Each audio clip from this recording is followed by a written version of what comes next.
Bonjour à tous. Alors aujourd'hui, notre cher président Emmanuel Macron, ce 3 décembre 2025, est parti en Chine en vadrouille. Je ne le critiquerai pas sur ce déplacement parce que ça fait partie de ma ligne d'avoir des échanges normaux, bilatéraux et de réelle politique avec la Chine. Il serait complètement dingue d'être glucksmanien et de dire que la Chine n'est pas gentille et comme elle n'a pas nos valeurs, on n'a pas le droit de leur parler. Donc c'est une bonne chose qu'il aille leur parler parce que la Chine, qu'on le veuille ou non, qu'on l'aime ou qu'on l'aime pas, c'est un acteur déjà crucial et bientôt tout à fait majeur sur la scène politique internationale. De ce que j'ai compris, la délégation française va en Chine pour négocier sur les marchés, sur l'intégration ou sur la promotion des produits vins et spiritueux sur le marché chinois, sur les produits de luxe, pour vendre des Airbus, pour parler de la géopolitique Ukraine-Russie, peut-être même Taïwan, on verra bien, et puis pour renouveler la location de 2 pandas. Je vais essayer de revenir rapidement sur chacun des sujets. Premier sujet, évidemment, il est indispensable d'encourager les entreprises et les producteurs de vins et spiritueux, notamment le champagne, à se développer sur le marché chinois. C'est un grand marché. Surtout si on prend en compte le marché hongkongais, Macao. C'est un grand marché pour nos producteurs. Et comme en termes industriels, la France a pas mal perdu de ses avantages comparatifs, c'est un domaine qu'on doit chérir d'autant plus qu'il est un de nos derniers fleurons. Aussi, il est parti, je crois qu'il a dû partir avec une délégation de grands chefs d'entreprise, notamment les grandes marques de luxe. Ne mentionnons pas de nom. Bonne chose, évidemment, c'est très bien de permettre aux entreprises d'exporter. Il est parti, c'est annoncé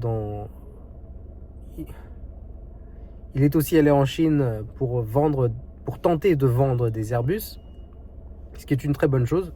Grosse commande potentielle. Attention, il faut bien savoir que la Chine, depuis quelque temps déjà, a sa propre production d'avions, qui s'appelle Comac. Je crois qu'ils en ont une douzaine qui sont déjà dans les espaces aériens chinois. Il faudra donc que la France et ses Airbus prennent en compte le fait que les transferts technologiques se feront quoi qu'il arrive. Et qu'il ne suffira pas de se plaindre. Il faudra innover et avoir toujours 2 ou 3 coups d'avance sur l'innovation pour garder le marché. Parce que la Chine ne va pas attendre. Ils ont déjà leurs avions, je le rappelle. Et ils volent. C'est pas des avions en papier. Et ça marche dans tous les domaines. Tous les domaines industriels, les entrepreneurs ou les chefs d'entreprise français qui viennent me voir et me disent « Oui, j'aimerais bien aller en Chine, mais j'ai peur qu'on me copie. Je sais qu'ils vont me copier. » Et je leur réponds « Oui, ils vont vous copier. Et peut-être qu'ils feront même mieux.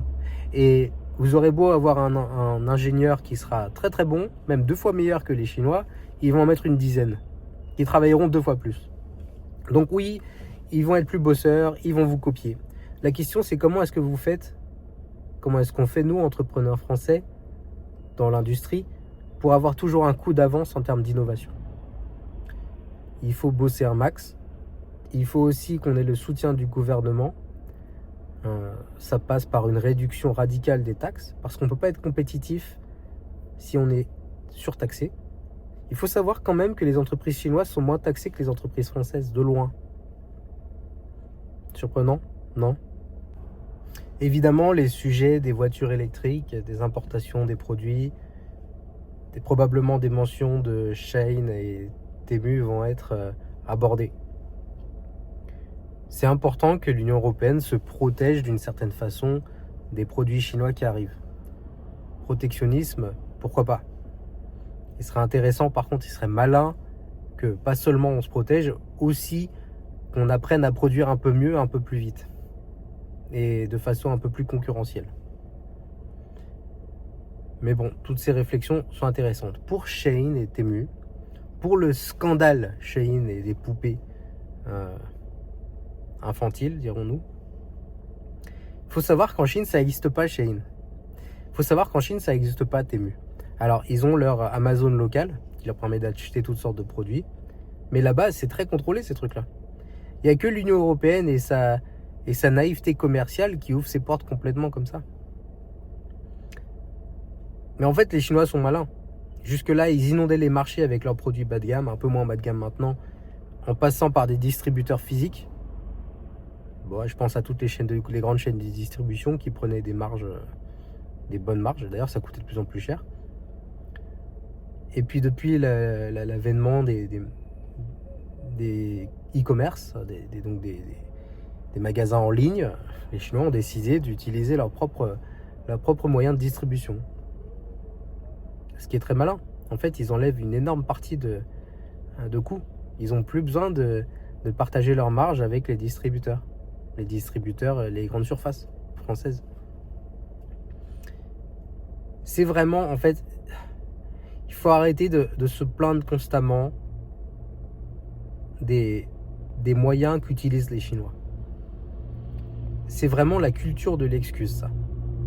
Et souvent, c'est des gens qui sont à droite qui vont dire « Oui, les Chinois, ils sont pas bien parce qu'ils nous envoient ces produits-là. » Mais arrêtez avec vos cultures de l'excuse. Les Chinois, ils vont faire leur business comme ils peuvent. C'est pas Shein et tout ça, et les poupées, c'est pas le gouvernement qui a décidé d'envoyer ça sur le marché français. Hein. C'est des businessmen peu scrupuleux privés qui trouvent des moyens de faire de l'argent et puis ils trouvent des brèches. Et c'est nous en Europe, en France, qui sommes assez naïfs pour garder nos portes grandes ouvertes. Donc faut arrêter la culture de l'excuse. On se réveille. Si on voit qu'il y a des brèches grandes ouvertes, on bouche les brèches. C'est à nos dirigeants de prendre des mesures pour faire face. C'est pas en disant que les Chinois sont pas gentils que ça va marcher. On se bouge un peu. La victimisation, c'est pas pour les gens qui pensent. Ensuite, il va évidemment parler des sujets géopolitiques, notamment de l'Ukraine.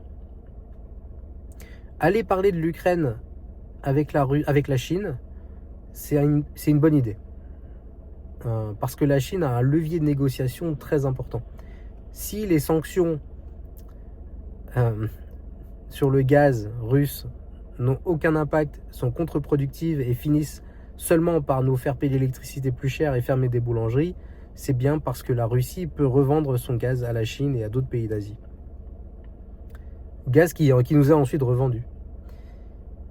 Donc aller voir la Chine à ce sujet-là, c'est une bonne idée. La Chine souhaite la paix aussi. Croyez-le ou non. La Chine n'a pas les mêmes intérêts que la Russie. Les Chinois aujourd'hui veulent développer le business. Quand il y a guerre, il n'y a pas business. Donc pour eux, ils ont tout à fait intérêt à ce que l'Europe et que le continent eurasien reviennent à une certaine stabilité. Donc ils vont essayer de trouver des solutions. Ils n'ont pas les mêmes intérêts que la Russie. Comprenez bien que la Chine, c'est pas un allié sans condition de la Russie. Okay ? Ils ont des intérêts différents. Maintenant, ce qui est intéressant dans l'échiquier politique, c'est que la France puisse aller parler avec la Chine, trouver des solutions pour que la Chine accepte dans son intérêt d'encourager la Russie à accepter des termes de négociation. Un sujet très compliqué que je ne pourrais pas aborder comme ça à chaud, sans réflexion un peu plus mûre. En tout cas, jusque-là, les sanctions ont été uniquement contre-productives. Bonne chose qu'il y ait un échange. Si Macron veut aller jouer la carte de la bien-pensance avec la Chine et va aborder les sujets aujourd'hui, là, pendant son voyage, des sujets délicats comme les Ouïghours, Taïwan, même Hong Kong, peut-être les îles entre le Japon et la Chine, ce genre de choses. Je pense que c'est pas à prohiber, il peut le faire. Il peut le faire en off.